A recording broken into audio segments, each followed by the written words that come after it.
Welcome to the WWF Living Planet Conference 2015.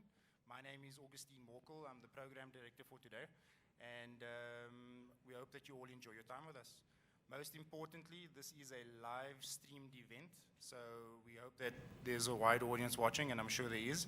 But more importantly, for this panel to please log on to the Twitter hashtag, which is hashtag LPC2015, and please tweet away. We're not looking for your expert opinion, we're looking for your opinion. So please feel free to engage with us on Twitter, and we really appreciate your participation in this event. We've rearranged the program a bit just in the morning.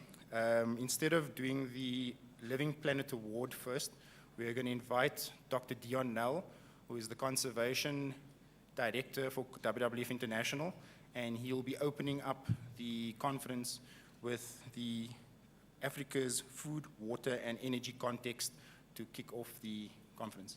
Please help me welcome Dr. Dion Nell.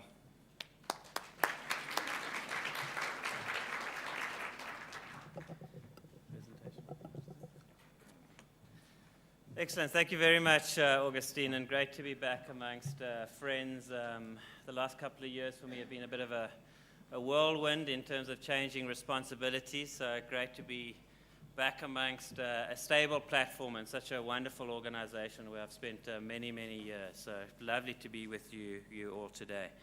Augustine has given me the small topic of speaking about Africa's food, energy, and water context. I thought we left off as friends, Augustine. It doesn't seem so. But I'm going to try and do justice to this topic. I spent a year after my stint with WWF South Africa with the Regional Office of Africa, and we conducted some work on the Africa's ecological futures, looking at the context of the big challenges that Africa is facing. And so I will speak to you about some of that work. So this is the study we conducted. My time with the Regional Office of Africa, we worked with all the development agencies in Africa, but in partnership with the African Development Bank, to think 20 or 30 years into the future and think about Africa's future, the potential development pathways it could take, and what are the ecological implications that could have on Africa's future. And so when I talk about Africa, I always like to start in 1885 in a stuffy ballroom in Berlin. And this is the so-called Berlin Conference, where the colonial masters of Africa sat together and drew lines on a map and decided how to divide Africa up. And I think this is important for two reasons. One is that these divides or these national boundaries that we live with were developed by others, by the colonial masters of Africa at the time. And secondly, they were drawn explicitly for the purpose of a resource exploitation. So the purpose of this gathering was, how can we exploit the resources of Africa in the most gentlemanly manner and not get in each other's faces? So that was the intent of this conference. So I think that's important when we think about Africa's future, to have that context. And in fact, the story of resource exploitation in Africa has been the same old story with a different name through the centuries after that. So there was a behavior of exploiting resources at the expense of Africans to benefit an elite group, both on the African continent as well as elsewhere. So this is sort of the behavior that was built out of the colonial era. So I think this is very important to understand as well. And this has left Africa in this situation, this unenviable situation, where 35 of the 50 countries in Africa are in the lowest Human Development Index category. So Africa looks on this map very different to anywhere else in the world. So huge development challenges that this history of Africa has given us.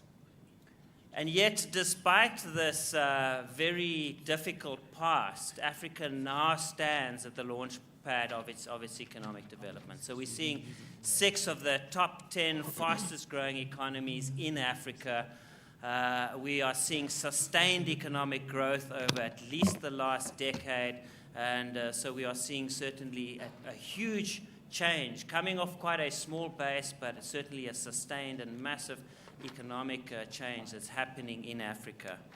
And so Africa literally stands at the crossroads now, and it has choices, and these are the words of Donald Kaberuka, the recently retired president of the African Development Bank, that we are sitting in the situation where we have choices about our energy futures, about our water futures, about our food futures. And the choices that Africa makes in the next 5-10 years will lock us into a development pathway far into the future. So a very, very critical time in Africa's development. And so the question is, will Africa follow the traditional development pathway of other developed economies where we increase the social development, the human development, we uplift the people of Africa, but do so at the expense of our environmental systems, at the expense of our ecological systems? Is that the pathway that Africa will follow, or is there a different pathway? Having learned from the mistakes and learned from the potential successes elsewhere, Africa can make better decisions about development pathways that it wishes to go down. So having sketched that context, I just want to give you then some context around energy, water, and future in Africa. So let's start off with the energy context. So the most important thing I want to illustrate here is that there's a big difference as well between when we think of the South African context and the sub-Saharan context. And I want to, I guess, share with you some of the sub-Saharan context. So when we think of, sorry, this is difficult for me to. So this is the share of the population without electricity. And you can see that 71% of the sub-Saharan population is living without electricity, without access to modern electricity. This has huge impacts on health. It has huge impacts on social development. And just meeting that demand will be a massive challenge for Africa. If we look at the amount of people that are dependent on biofuels or biomass, so these are people that are reliant on trees or biomass to actually cook on, so they're relying on this for their primary energy source. We can see that over 80% of people are reliant on biomass for primary energy production. Now this is important when we think about it in terms of a population context. So Africa at the moment is sitting with about 1 billion population. That is likely to double by 2050. So we're sitting with probably about 2 billion people. Obviously, 1 billion people reliant on forests and trees and biomass is going to be very different to 2 billion. And so the impacts, the ecological impacts of a growing population without access to modern electricity will be huge. And if we look at the energy mix, we can see in South Africa we have a high energy dependence on coal. In the rest of Africa, we have a far better mix, but a high reliance on hydro at the moment. So huge rivers to the north of South Africa, which provide opportunities for hydroelectric generation. Once again, not without its ecological impacts, and people like Christine will tell you a little bit more about this maybe during the day. But huge potential impacts of hydroelectric development. So if we think about hydro for a moment, as I said, huge rivers to the north of Africa, north of South Africa, currently estimated that we're only tapping into about 7% of that hydroelectric potential. So massive opportunities for growth in hydroelectric potential. This is obviously something which people that are driving the development of Africa have their eyes on, and a lot of investment and thinking going on about this, but again, huge potential ecological impacts. One project is the Grand Inga project, some of you might have heard of. I know Manisha's engaged in that project. A massive project, huge investment from across the world, including the Southern African Development Bank. it can generate around 20% of Africa's electricity needs by 2050, so a massive project with a massive investment. Think about $80 billion investment into that project in its own. The interesting thing about that project, and just bringing up some of the dynamics as well, is that 50% of that energy is earmarked to come down to South Africa. Another 40% is probably earmarked to go to the big mines in the Katanga region, southern DRC region. So in a country where you have energy access, less than 15% in the rural areas, and a lot of people reliant on biomass and all the issues we've just spoken about, to generate this massive amount of energy and then ship it out elsewhere, raises questions around equity and whether there is a better distribution of that energy for the upliftment of the people of DRC. So these are some of the things we need to wrestle with, but obviously as a big investor, investors are looking for a revenue base to recover their costs. If they're going to put in $80 billion of investment into a massive hydroelectric scheme, they want to see some revenue coming back. And so people need a tax base to be able to pay for that investment. And then energy, we can't talk about Africa without talking about solar irradiation. 85% of the continent is sitting with the highest levels of solar irradiation measurable. So a continent referred to in the past as the dark continent is certainly not the dark continent. This is a very light continent, huge amounts of solar irradiation, huge potential. And if we're talking about having a rural population without access to electricity, distributed systems, solar systems are absolutely spot on to meet that need. So one can see the mix here of centralized hydroelectric schemes with decentralized solar systems coming in to be able to support both industry as well as uplift people and the social development side of things. And then we can't talk about energy without thinking regionally as well. And this is one of the themes I want to bring out in my talk, is that there's a regional dynamic. There are power pools in Africa where we share power. I don't think it's being done quite as effectively as we could, and we need to be thinking far more strongly in terms of regional integration if we're wanting to tackle some of these big development issues as a region. So I think regional power pools are a big part of that solution. So thinking then quickly about water, just stepping through water, that map of the rainfall in Africa, you can see very varied rainfall in Africa, with a lot of it obviously falling in the tropics, and the southern part of Africa where we're sitting, very, very low levels of rainfall, and then some of the parts of East Africa, and then obviously the North Africa, very, very low levels of rainfall. But it's not just about rainfall, it's also about where people are. So if we look at the per capita water, so how much water is available per person in those countries, I think that's also a very important statistic. And so you'll see South Africa coming out with a very, very low level of water per capita available. So in a very, very tight situation as far as water goes. But if you look to north of our borders, even a country such as Namibia, which has relatively low rainfall but a low population, has higher per capita water availability. So the rest of Africa looking in a far better position, and you'll notice East Africa as well being quite dry.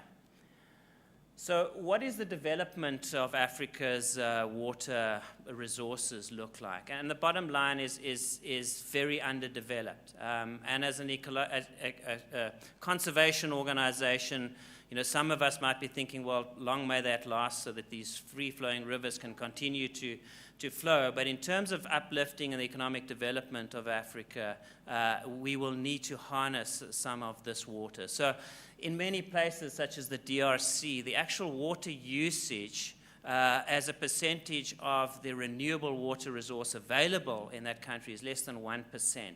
So a hugely underdeveloped water resource. So we're going to see massive pressure in terms of developing these water resources, developing dams that can underpin the upliftment. And then the question is, are we using this water optimally. So we've got all this water available. How are we utilizing this water? So this is a water balance map showing the yellows and reds are countries that are importing water. So you're importing virtual water. That means the goods and services that you import are water intensive. And the greens are where you're exporting water. So you're exporting goods that are water intensive. You're growing crops that are water intensive and you're exporting them. So an interesting thing, we've just spoken about DRC. So we can see DRC blessed with massive amounts of water, massive underdevelopment of that water potential. And it's a net water importer. So it's actually importing water into, that's like importing ice into Antarctica. This is, crazy that is the situation. And then interesting, you'll see something like Kenya, which previously I've shown East Africa, under a huge amount of water stress, is a net water exporter. So we know a big horticulture industry in Kenya, which is exporting water so they're using their precious water to grow flowers to send them to Europe. So one, obviously, big earner of foreign income, but from a water perspective, these are some of the things we need to grapple with. And then to remind us again, as I did with the energy, finishing off on the energy context, that water is a shared resource.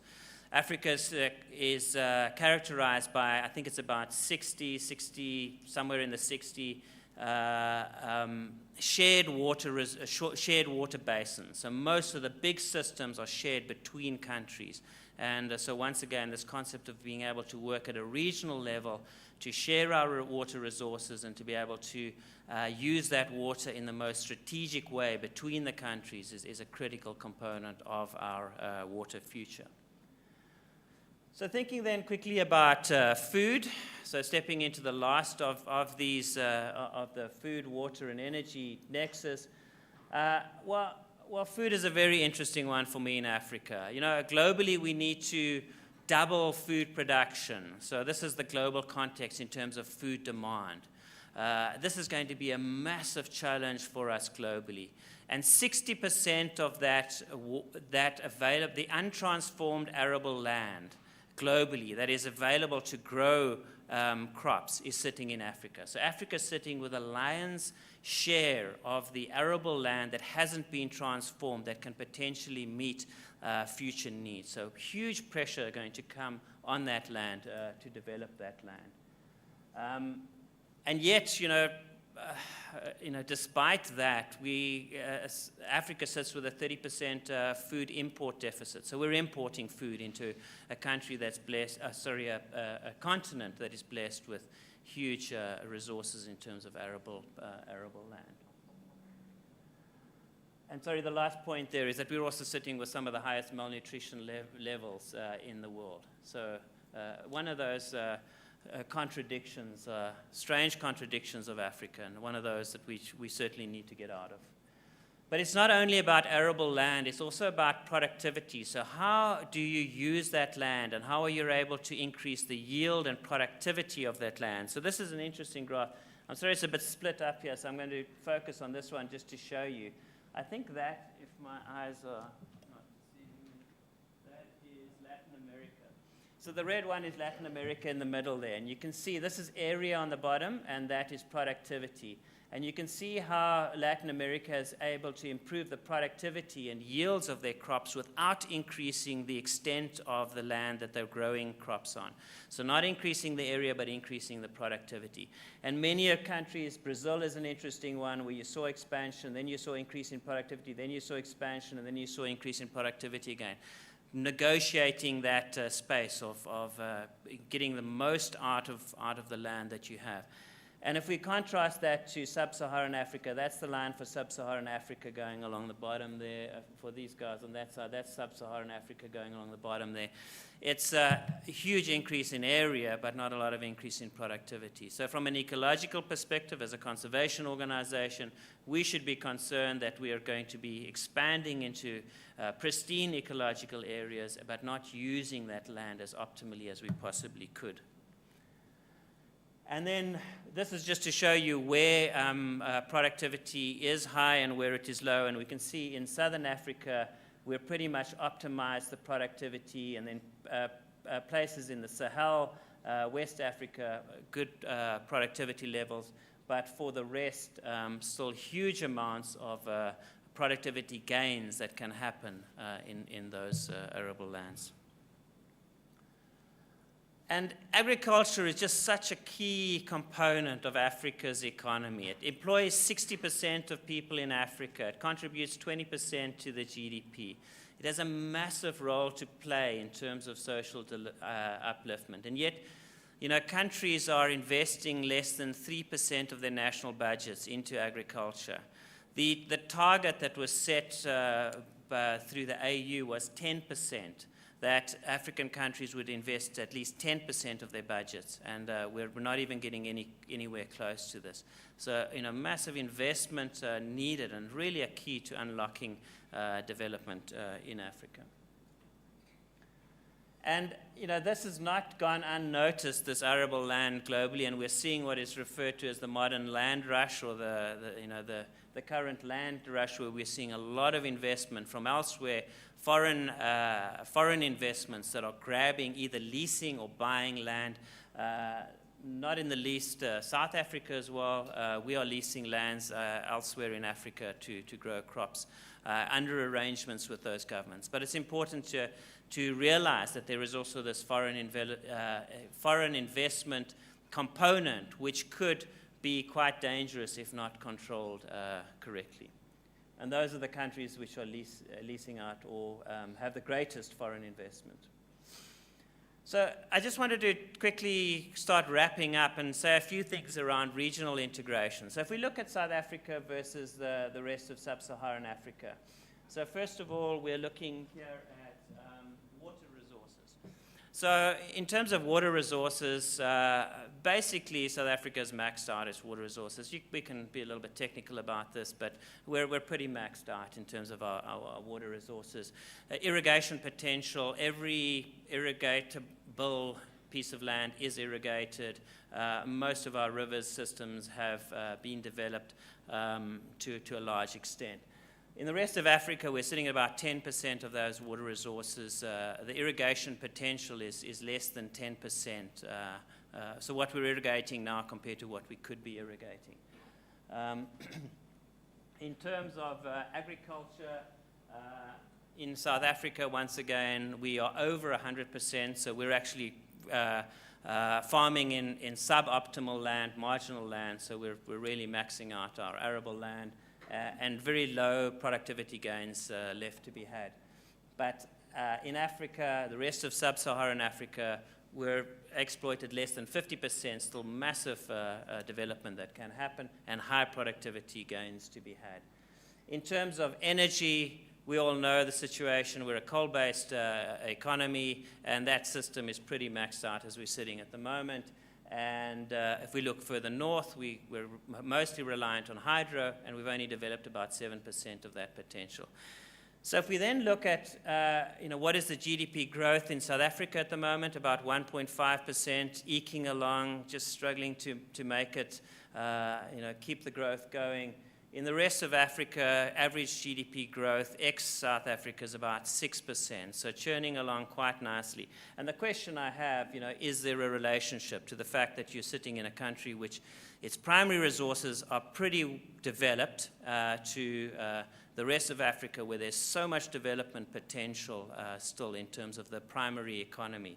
And so my question is, should South Africa be so internally focused, or should we be seeing ourselves as part of an African growth story, and Africa rather as a tertiary economy that is growing on the back of the primary growth potential that is possible in Africa? And so that's a question I will leave with you as well. The bottom line is, to unlock Africa's potential, there's going to be a massive investment in infrastructure. We're talking about a $400 billion investment that will unlock a lot of this economic potential. We're talking about dams, we're talking about transport corridors, we're talking about energy corridors. This will fundamentally transform Africa as we know it, from a social perspective, from an economic perspective, and importantly for our organization from an ecological perspective. So we've done a little bit of work on this. We've looked at where are the ecological assets, where's the biodiversity in Africa, where's the likely development going to come, and how does that look, and where do they coincide? So this is some of the work we did under the Africa Ecological Futures work.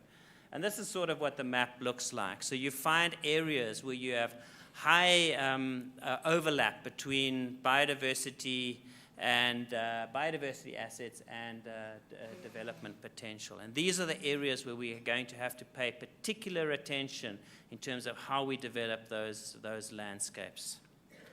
So you'll see East Africa going into Zambia, northern Mozambique, the Central Africa Rift Valley, big developments there. We've seen a lot of oil discoveries in that area. The north, the Sahel, Ethiopia, southern Sudan, and then the west coast of the Congo Basin. So how do we work in these landscapes? And this is just a working sort of conceptual model that we've put together in thinking about what do we need to do in those very sensitive landscapes with high development potential, but also high biodiversity potential. We think that there's sort of a three-legged conceptual model that we need to get right in those areas. The first thing is really around land use planning and strategic planning. So you need to get the plans right, you need to get the information right, you need to understand how can you minimize the impacts. The second thing is then the financial and markets. What role the safeguards, the social safeguards of those investments, how can we influence the social safeguards of those investments and the way that some of those markets operate. And then finally, it will be dependent on the empowerment of civil society, the ability of civil society in those places to engage in some of the decisions that are being made there. So this is just a working model that we think could have application in some of those very sensitive areas. I will end off then with a few conclusions from my presentation. I think there's huge challenges, but also huge opportunities in terms of Africa's food, energy, water, security, and so there's a lot going to happen, and an area that we need to pay a huge amount of attention to. Secondly, we are going to likely see massive investments into infrastructure to unlock this potential. This is going to transform the social and ecological systems as we know it. So, this is really something that we need to put a lot of focus on. This is going to have both negative and positive potential impacts. And finally, I would put it that the answer to our food, energy, and water challenges really lie in regional integration. If we're going to take this country by country, we're never going to get there. There are resources across the continent. It's about how do we use those resources most effectively to underpin our development. I will leave it there. Thank you very much.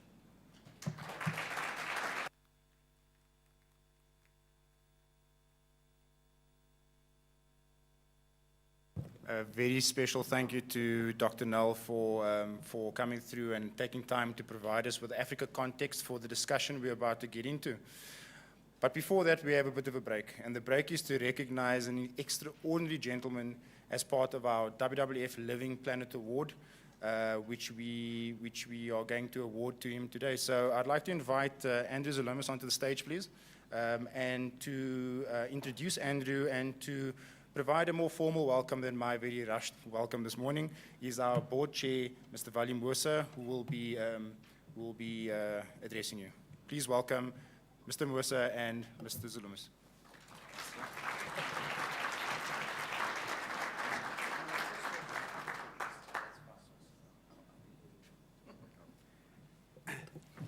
Good morning, everybody. How much time do I have, Augustine? Good morning, everybody. My task is to welcome you to this conference. And in saying that, I should mention that we've had a Living Planet conference for a number of years now. But generally, it was linked to the AGM of WWF. From this year, we decided to change the format completely, and it's a standalone Living Planet conference. So this is the first time that we're holding a conference of this nature. And we're hoping that if it works out, and depending on the feedback that we get from you, that we would be able to make it a standing event in the annual environmental calendar in South Africa. And you could give us feedback on how we could improve on it and what we could do different and those sorts of things. But so far, certainly I think it's a good idea. But maybe you will outvote us with your feedback later. This is part of a huge change that WWF South Africa has been going through for the past few years. It's undergone quietly, I think, a massive change in what it does and what it stands for. Some of which is sort of can be seen like this conference, and we've also just opened a Johannesburg headquarters in Braamfontein. For those of you who haven't visited it, it's a green star-rated building, and we'd like you to visit it and go and have a look at that. But much more than that, in the content of what we do. And you'll see some of that coming through in the discussions today. For WWF South Africa, or the WWF South Africa for today, the view that is emerging is that environmental justice is really part of justice, and justice is indivisible. And so the manner in which we conduct our environmental work has to be part of the broader, general human movement towards enlightenment and betterment of the world and society as a whole. And some examples of that is, for example, transparency. Today we are an extremely transparent organization, and we place high value on good governance. So anything you want to know about what we do and how we do it, how we spend our money, where we get it from, and those sorts of things are all fully reported on. We govern this organization in keeping with the highest standards of global governance. And in South Africa, really, we use the governance standards that the Johannesburg Stock Exchange sets for large companies and King 3 sets for companies. And although it doesn't apply to us, we use all of those sorts of measures. And then, of course, what we do is that we try very, very hard to be rational in our approach. And that's not very easy, because many of us, including myself, I'm involved in this because I have a love for nature. I'm a nature lover, I'm an animal lover, and that's what draws us into this. But we have to try very hard to be rational and to be science-based. So you heard Dion Nell, one of the leading scientists in his field, and today WWF staff is run by a bunch of very clever scientists. They are very rational, but not cold-hearted, but they are rational, scientific people, and that's what we want. So that when we get involved in something, we know that we can back it up with science and with evidence. And what we're finding is that we can play a leading role in important things like rhino conservation. And it's not on a program today, but if you can be told about the program we run to promote the conservation of the endangered black rhino, I think you will be extremely impressed with the work which our staff is doing. And you'll be proud of it, because all of you in one way or another are part of WWF. But in addition to that, if we really want to be involved in environmental justice, then the water matter becomes important. And we do a great deal of work on water, and some of it is not extremely sexy work, because a lot of the water production areas, as you'll hear, is in the grasslands of South Africa, which if you go there, especially this time of the year, it's just dry and dusty veldt. It just doesn't look that interesting. There aren't any interesting animals there or anything of that sort. But that work is so important, and you'll hear about that. Energy is an important matter, and today South Africa is undergoing a renewable energy boom, which I think all of us as South Africans can truly be proud of. And I'm happy to say that WWF has played a meaningful role over the past few years in influencing government policy and national policy in the direction of taking on more and more renewable energy.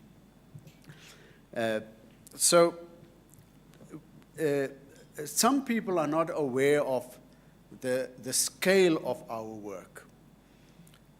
We work with a whole number of government departments in collaboration with them. We work with the fisheries people, with the national parks people, with a whole range of those who are responsible for CITES, the energy department, a whole range of government departments. So we work with government departments, and we also work with the private sector, because the private sector runs a lot of the stuff that impacts generally on the environment, so we work with them. Notwithstanding the fact that we work closely with government and the private sector, the WWF South Africa of today is also fiercely independent. We're an independent organization that's informed by what needs to be done in the environment. And every government department is well aware that they have a friend in WWF, but don't cross our path easily. And every big company in this country knows that they have a friend in WWF. We work with corporates and we help them, but don't cross our path. A few years ago, WWF stopped major coal mining projects in sensitive water production areas, which maybe somebody will talk about a little later. So that's what we are today. We're very lucky in that many people in South Africa trust us, and many people donate money to WWF. And we understand the immense responsibility we have towards the public, because we're really using public funds. One of the things that we do with the finance that we get is that we acquire some of the most sensitive parcels of land in this country and place it under conservation for the future. So South Africa, WWF South Africa, if you look at our books and our land inventory, we are the biggest landowner in the country after the government. WWF South Africa, it's an NGO. We own, I don't know, hundreds of thousands of hectares of land, about 400,000 hectares. It's even bigger than your park altogether. So that's what we're doing, and we hope that we will be able to continually get your support. The presence of some of the veterans of the South African environmental movement present here gives us a lot of hope and encouragement to continue doing what we do. It means a lot to us that you are here and you associate yourself with us. WWF South Africa has decided to put in place an annual award called the WWF South Africa Living Planet Award. And we were of the view that we should give this award to deserving persons when we're convinced that there is such a deserving person in a particular year to receive such an award. Last year, no award was made. And this year, we've decided to make the award. Some of you may be aware of the Isimangaliso Wetland Park. And those of you who are not aware of it, all I can say is that you're missing out. Probably on the best national park in South Africa, and one of the most diverse national parks in all of Southern Africa. So if you haven't been there, do go there. But the story of that park is really the story of the determination, commitment, and dedication of one man. A few decades ago, that was one of the most difficult areas in the country to work in. It was faced with a whole range of problems. To start off with, it was the most malaria-infested area in the country. If you wanted to know what it felt like to contract malaria, you could go over there for a day or two, and you would be given that experience. During the apartheid period, it was a kind of an operational zone. So it was infested with every kind of security agency, apartheid security agency that operated out of there because of its proximity to Mozambique and to Swaziland and places like those. the area which is today the wetland park fell under a whole range of different authorities. And Andrew Zalumis, who used to go there as a young man with his father, late father, Nolly Zalumis, I don't know if he took a conscious decision, but he ended up dedicating his life to doing justice to this environmental jewel that we have, which he will tell you about why it's an environmental jewel. But not only did he succeed against all odds in consolidating the park, which today stretches along the coastline for probably just almost 300 kilometers or something of that sort. But he was also able to do nature conservation in a modern, progressive manner. In other words, linked to the welfare of the people in that area. So one of the first things that Andrew fought for, he said, if we're going to do anything here, then it shouldn't just be a nature conservation strategy, but a human development strategy.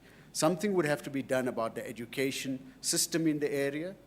Something would need to be done to open up road access to that area and give people economic and job opportunities. And something would have to be done about the health care in that area, because the Human Development Index in that area was about the lowest in the whole country. And so he embarked very bravely on the malaria eradication program, which was not an easy thing to do. And I really admire him for that, because he just went out and got the best science in the world to work on this. And part of what the best science said is that you can't avoid using DDT if you're really going to tackle malaria in that area, because it's killing babies, and you've got to use science in doing that. And he got the backing of the World Health Organization to embark upon the program. And today, I think the results speak for themselves. He got the provincial government, the local authorities, the national government, and all of them to put in a network of roads in those areas. So when he started tackling the nature conservation areas, he'd already done a lot of the other sort of work. And I was very pleased, I've got 1 minute left, Andrew, that you had invited me when you reintroduced elephants to the Isimangaliso wetland park. As you know, that the elephants in that region were shot out by the big European hunters, like the guy who killed a lion the other day. He had to close his dentist practice, poor guy. But they were shot out, and for decades there were no elephants there whatsoever. And it was one of the most emotional days for all nature lovers, the day when which Andrew and his team reintroduced wild elephants to the wetland parks. The first time those footprints had all disappeared, and there were many hardened conservationists there who shed a tear when they saw that happening. So Andrew, it is an enormous honor and privilege for us to be given the opportunity to recognize your lifetime's work. We're happy that you're here, by the way. He was gored by a buffalo about a month or two ago. When did it happen? Not very recently. So we're happy that he's here and alive. But I think that there's no better person to be given the very first WWF South Africa Living Planet Award. This is the first time that we're making this award to Andrew Zalumis. Are you going to?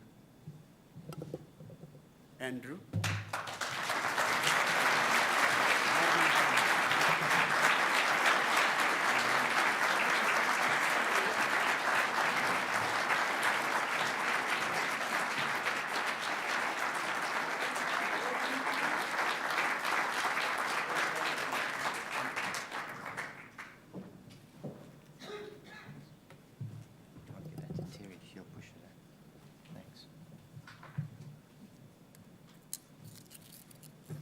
Good morning, everybody.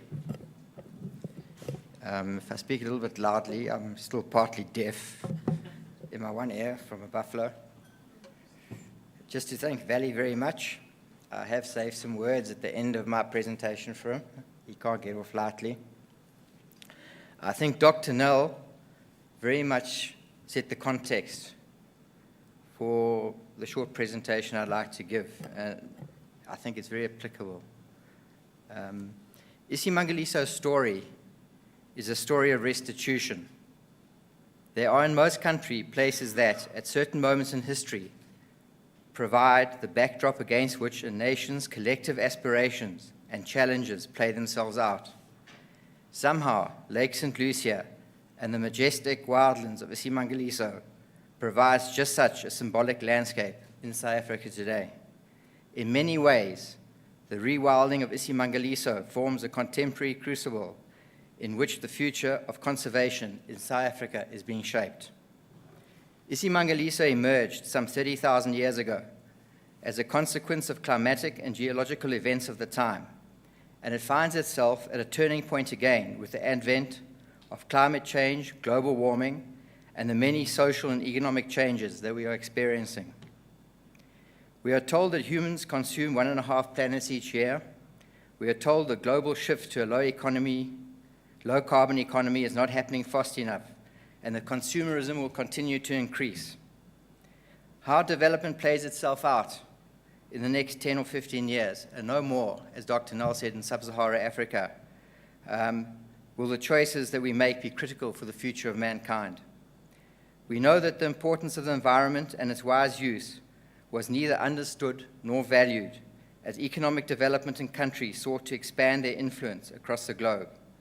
For Isimangaliso, the incremental and steady destruction of the environment began in the late 1800s when the British parceled off land around Isimangaliso for various uses, including commercial agriculture, extractive development that placed little, if any, value on natural resources, has continued well into the century.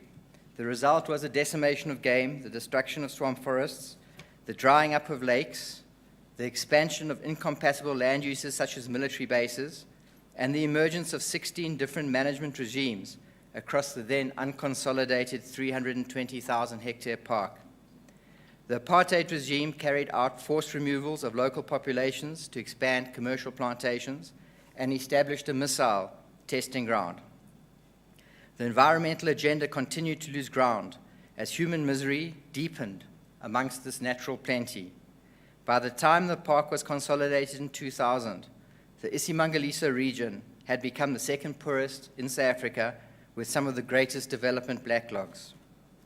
These were the puzzle pieces which we at Isimangaliso started. We have come a long way with the restoration of natural environment and the implementation of local livelihood strategies. Isimangaliso offers hope and a new model of conservation to other protected areas. In truth, however, Isimangaliso will always be a work in progress as our society changes and economy shifts. The already limited livelihood choices available to Isimangaliso's 640,000 people will become fewer as economies tighten, unsustainable practices continue, and the impacts of climate change begin to be felt. The prognosis is not good, not just for Isimangaliso, but for the globe, if our natural resources continue to remain economically invisible. Perhaps at a time that Mother Nature started to bill us. My love affair with wild places and Isimangaliso, as Valley said, started when I was a young boy accompanying my father, Dr. Nolly Zalumis, on dentistry trips to Manguzi Missionary Hospital. These trips gave him an opportunity to pursue his passion, wetland ducks. One of my earliest memories of these trips is being left hanging on a bending pool net pole, inches above crocodile-infested water, while he chased off after an escaping pygmy goose. This deep connection with the area was reaffirmed years later when, as a reckless ponytailed university student trying to dodge the draft, I plunged my claptrap VW Beetle into the Cozy Bay Lake. The Beetle turned rowboat and I were swept straight into the life of the 75-year-old Mshwaisa Tembe. Mshwaisa, who would become a second godfather, or grandfather to my children, lived high up on the Nkuvakeni dunes that lie between the cozy lakes and the sea. Nkuvakeni is only accessible by foot. Mshwayisa was the natural leader of the 90-odd souls who lived on this split of land. Once as we sat under a Zimdoni tree, he told me, "I live between the sea and the lake, and the wind keeps my spirit alive."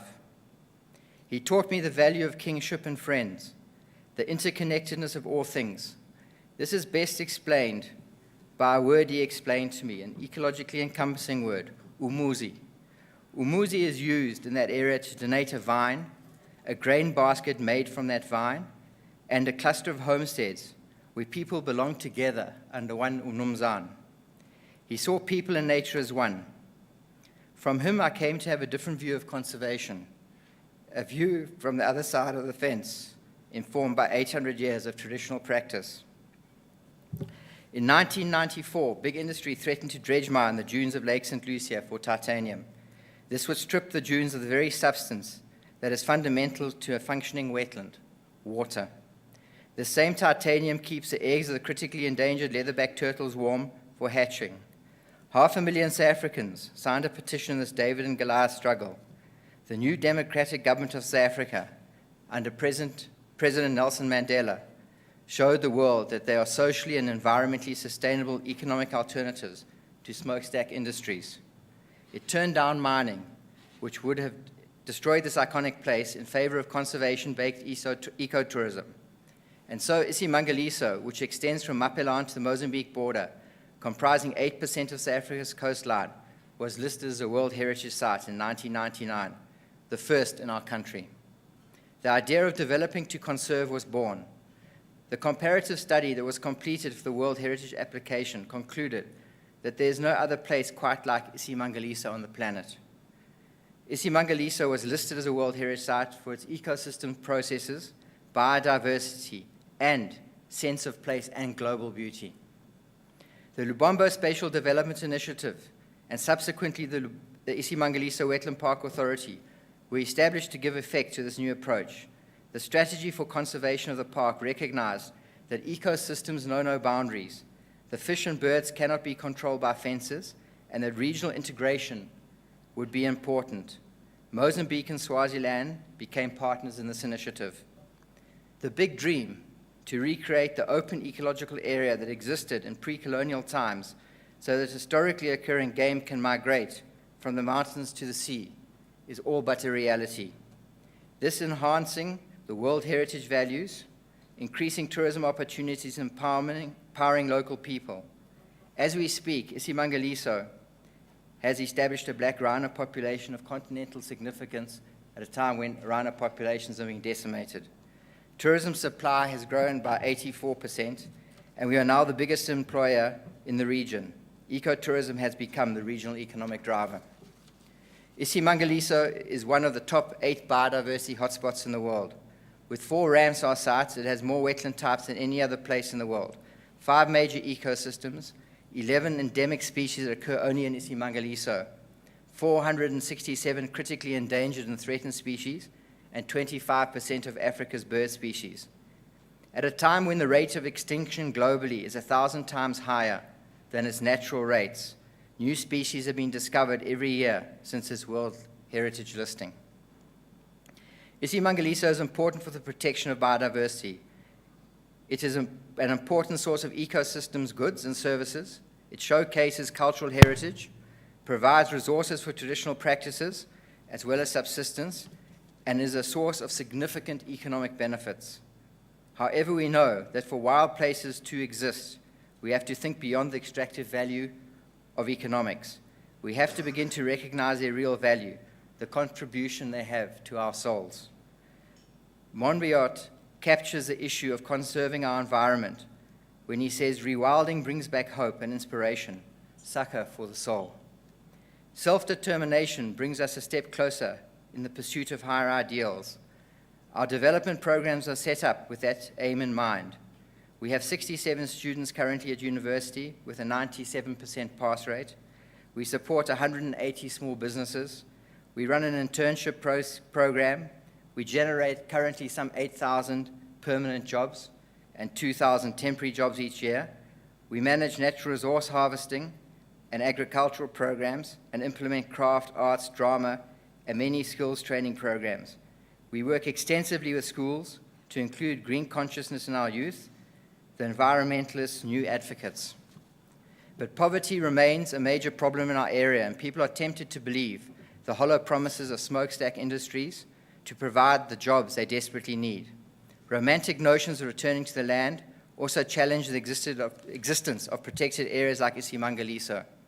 There is no doubt that Isimangaliso's future is dependent on the socio-economic policies and choices of sub-Saharan Africa and the continued political and economic backing of the South African government, which has stood behind Isimangaliso since the 1990s.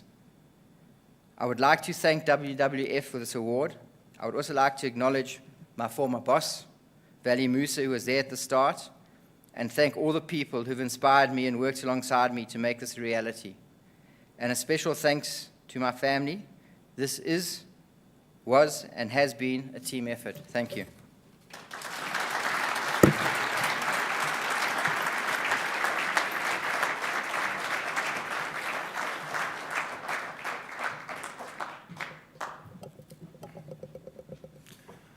Thank you so much, Andrew, for reminding us about why we're also passionately involved in conservation and involved in the future of our country. And thanks very much for your inspiring work.